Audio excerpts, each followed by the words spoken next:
الله أكبر. إنا لله وإنا إليه راجعون. الله أن حريسته وحا حبالها قور دير لغو آسي مرحومة جوارية محمد إبراهيم سبعس أو كمدا هيد قولها حلبانا دا دولة ديغان كصومالي دا أهيدنا حبين كمدا قولها دحي حسبغا برواقو أو شلي قلب أو كدلي مد كمدا أسكرتي لالدا إيقرون كديار دا هي جيجيغا madaxweynaha dowladda deegaanka Soomaalida mudane Mustafa Maxamed Umar madaxweyne ku-xigeenka mudane Ibrahim Usman Farax mas'uuliyiinta deegaanka iyo qaybaha kala duwan ee bulshada caasimadda ayaa ka qayb galay aaska marxumadda Allah u naxariiste. Bismillahir Rahmanir Rahim. Assalamu alaykum wa rahmatullahi wa barakatuh. Inna lillahi wa inna ilayhi raji'un. Kullu nafsin daqiqatul maut. Waxaan hadda joognaa qabrigii marxumad xildhibaan Juwariya subcis oo shalay ku baxday gacan ka xaq daran askari ciidanka ilaalada airportka oo toogtay awgeed maarta u nafbaxday si shalay baan uga tacsiyeynay shacabka deegaanka sida xoogga la murugada u muujiyay ayaan ka midnahay waan runtii aad iyo aad uga xanuunsanay geerida naxdinta la kusoo boodada iyadoo geeri loo wada joogo haddana qaabka foosha xun gardarrada ah iyo arxandarrada oo dhimatay runtii aad iyo aad wax looga argagaxay weeyaan waan garanaynaa dareenka falcelinta shacabka ka yimid inuu yahay mid ka duulaya qaabkaas foosha xun iyo dhibka qaabka uu dhacay marka ugu horeysa waxaan leenahay ilaahay naxariistii jannada ka waraabiyo marxuumad Juwariya eheladii iyo qaraabadii iyo intii ay ka tagtay iyo shacabkii deegaanka Soomaalida ee sida hagarlaanta ugu adeegaysana dhammaantood ilaahay samir iyo iimaan ka siiyo iyadana qabriga ilaahay ha waasiciyo marka xiga waxaan aad iyo aad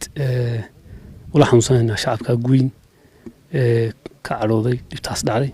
waxaan mas'uuliyad naga saaran tahay inaan xaqiijino in arrintaa baaritaankeeda meel kasta oo ay nala gasho la wado waxaa alxamdulilah in gacan ku dhiglihii gacanta lagu hayo ciidanka amniga iyo hay'adaha cadaaladda ee deegaankuna ay gacanta ku hayaan iyadoo sharciga nidaamkiisa la marayana la waafajin doono ciqaabta ugu sarreysa ee uu mudan yahay oo annaga xukuumad ahaan aan aaminsanahay in ninkaas muxuu ahay xukun dil toogashaa lagu xukumo aan aaminsanahay laakiin sharcigu hadhow marka uu maro in qawaaniintii iyo sharcigii ay ka soo baxdo aan jecelahay falkaas dhacay wuxuu argagax ku riday shacabka oo dhan gaar ahaan wuxuu ka dhacay meel aad iyo aad xasaasi oo garoon diyaaradeeda iyo caasimaddii waxaan shacabka u sheegaynaa in dadaal lala hadhayaa inay jirin in la soxo waxyaalaha arrimaha keenay haddii ay tahay inaan ciidamo Soomaali ku hadlaa inay airportka joogin oo kale iyo hadday tahayba inkastoo haddaba airportka dad ka shaqeeya Soomaali lagu daray haddana ciidanka federaalka oo kale maadaama mas'uuliyad iyo sharciyad iyagu ay u leeyihiin garoomada iyo jaamacadaha iyo meelaha qaarkood oo sharci lagu kala qaybsaday inaan wiilasheenu ay federaalka ciidankaas galaan oo qayb ka ahaadaan yani doodaha laga saaro meeshan ciidamada federaalku dood la socota waaqaca deegaanka iyo dalka iyo sharciga waddanka jira maaha laakiin iyadoo sharciga waddanka loo hoggaansamayo sidee Soomaali u geli kartaa airportdadan iyo dhulkan in la yiraahdo qaabka loo fikro waa daruuri waana muhiim waana dareenka shacabkana waa la qabnaa marxuumad Juwariya waxay ahayd xildhibaanad runtii intii aan xildhibaanka noqon ka hor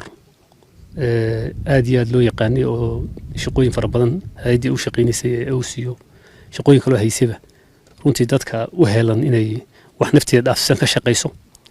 ayay ahayd waxaa markhaati ka ah hadda intii xitaa hadda ay soo gashay siyaasadda xisbiga iyo dowladdii ay soo gashay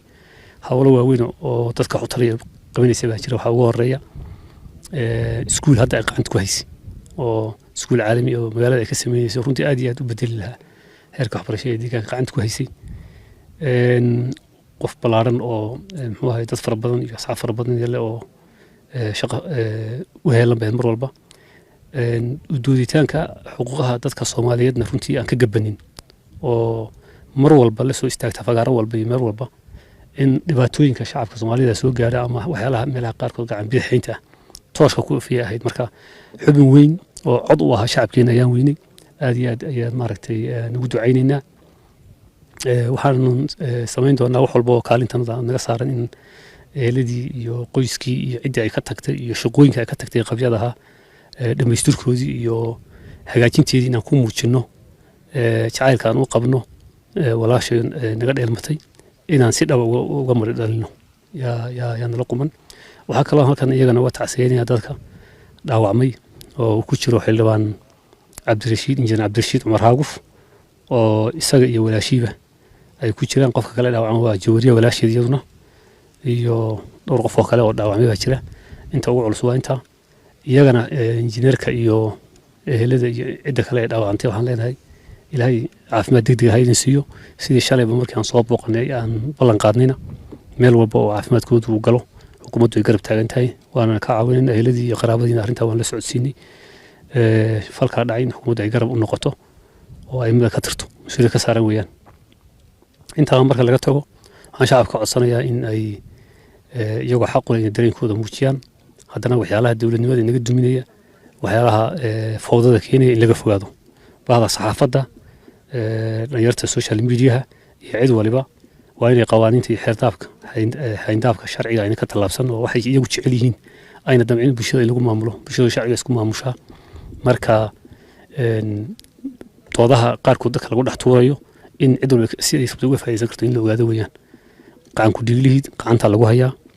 sharcigu maraya ma xusuusto xilli hadda ka horreysay oo gacan ku dhiglo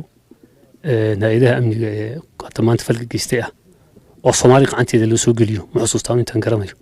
ama gacanta ay ku hayaan mararka qaarkood xilliyadii dhargii way dhacday laakiin hal dhacdo ay ahayd oo markaana yani jawaabtii laga bixiyey dadna insha allah laga bixin doonaa laakiin in muxuu ahaay qaab fowda iyo qaab ujeeddo badan loo dhex galo oo nidaamkii lagu carqaladiya sax maaha arrimaha noocaasana in laga waantoobo oo aan dhiigga walaashayn oo ahayd qof ka shaqaynaysa dowladnimada deegaanka aan loo adeegsan in wixii ay u taagneyd waxay ka shaqaynaysay lagu dumiyo inaan loo adeegsana way nala quman tahay doodaha qaarkoodna iyagoo lamid qabo marka aynu ka baxno xaaladda hadda aynu ku jirno in dabagal lagu sameeyo arrimihii sharciga nir waa la marinayaa inaan eegno arrimo la xidhiidha ujeeddadii waxaan u dhaceen iyo sababta ku dhacday iyo kuwa in hoos loo eego cabashooyin kale oo la xidhiidha habdhaqanka guud ahaan hay-adaha amniga hadday jiraan in hoos loo eego waa loo baahan yahay waanan samaynayna xukuumadaan waxaan shacabka mar kale leeyahay ilaahay samir iyo naga siiyo gabadheennii sidaa aan ballan qaadnayna waxaan xaqiijin doonaa in cadaalad ay hesho oo gacan ku dhiiglihii iyo ciddii kale ee lug ku yeelata arrintaas ciqaabta ugu sarraysa la mariyo waad mahadsantihiin asalaamu calaykum waraxmatullahi wabarakaatu marxumadda allaha u naxariista ayaa ifka kaga tagtay 2 carruur ah oo ay da'doodu kala yihiin 7 iyo 10 iyo 5 jir sida eheladooda oo nooga warramaya taariikh nololeedkeeda ay noogu sheegeen aniga waxaa la yidhaahdaa cali axmed ibraahim adeer baan u ahay gabadha waxay ku dhalatay hargeysa marka kadibna markii lasoo qaxay hargeysa laga soo qaxayo oo ciyaal yar yar ah waxay soo degeen meesha la yidhaha wardheer kadib bay haddana waxay u soo gudbeen meesha la yidhaha harar dugsigeeda hoose halkaasay ka bilowda ilaa dugsi sare halkaasay ku dhammaysay kadibna jaamacadahay la xidhiidhay oo maaragta waxay ka qaadatay digrii jaamacadda jigjiga waxay kaloo ka qaadatay masterteedii bay ka qaadatay waxaa kaloo maaragtay tababaro badan oo u gashay waxbarasho ah xitaa maraykanka way u tagtay koorsooyin badan bay gashay heerkeeda aqooneed saas uu ahaa waxay soo qabatay maaragtay xilal badan oo ay ka mid yihiin hay-adaha iyo qaabka looga shaqeeya waxay ahayd ruux aad takhasus ugu labay ahayd jaweyriye subcis waxay maaragtay ku dhashay adduunka 2 wiilkeeda oo 18 jir inuu yahay umaleyn hadda ka u roon 17 meelahaas iyo wiil aan u malaynayo inuu 5 jir yahay labadaa wiil bay adduunka kaga tagtay waxaa dishay gacan ka xaq daran ilaahay baana subxaanahu wa tacaala uga baryaynaa naxariistii janna inuu ka waraabiyo lilaahi wa inna ilayhi raajicuun